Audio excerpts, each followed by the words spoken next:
Top quality और consistent performance के लिए सिर्फ सिल्वर पंप्स। टॉप क्वालिटी और कंसिस्टेंट परफॉर्मेंस के लिए सिर्फ सिल्वर पंप्स, नाम याद रखना। राष्ट्रवादी काँग्रेस शरदचंद्र पवार या पक्षाच्या राष्ट्रीय कार्यकारिणीला थोड्याच वेळात राजधानी दिल्लीतल्या कॉन्स्टिट्यूशन क्लबमध्ये सुरुवात होणार आहे। आपण पाहतोय हे व्यासपीठ तयार करण्यात आले आणि या व्यासपीठावर स्वतः शरद पवार यांच्यासह सुप्रिया सुळे असतील, त्याचबरोबर जे राष्ट्रीय सगळे जे पदाधिकारी आहेत ते उपस्थित असणार आहेत।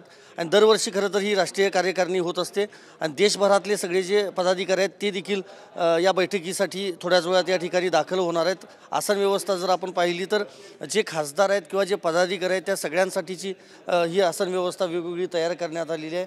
आपण पाहतोय फौजिया खान, निलेश लंके या सगळ्यांच्या नेमप्लेट्स ज्या आहेत त्या देखील आपण या संपूर्ण हॉलमध्ये पाहतोय। आणि या बाजूला देखील अमर काळे असतील किंवा सुरेश म्हात्रे असतील जे खासदार आहेत राष्ट्रवादी काँग्रेस पक्षाचे, त्यांच्या नेमप्लेट्स देखील या ठिकाणी आपल्याला पाहायला मिळतात। त्यामुळे नवीन काय ठराव आजच्या या बैठकीमध्ये होतो हे बघणं महत्त्वाचं असणार आहे, कारण नवीन काही निर्णय घेतला जातो का। म्हणजेच राष्ट्रवादी काँग्रेसमध्ये फूट पडल्यानंतर खरं तर पहिल्यांदाच ही राष्ट्रवादी काँग्रेसची जी म्हणजे त्यांची जी ही बैठक आहे किंवा राष्ट्रीय कार्यकारिणी ती होते।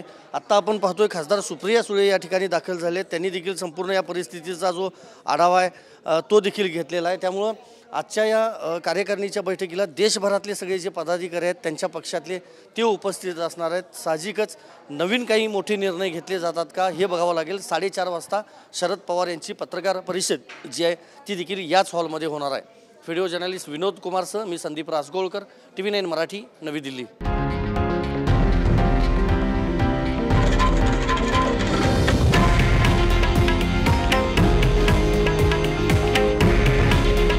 हे आहे देशातील नंबर 1 न्यूज नेटवर्क आणि आपण पाहत आहात TV9 मराठी। काळजी तुमची, हित महाराष्ट्राचं।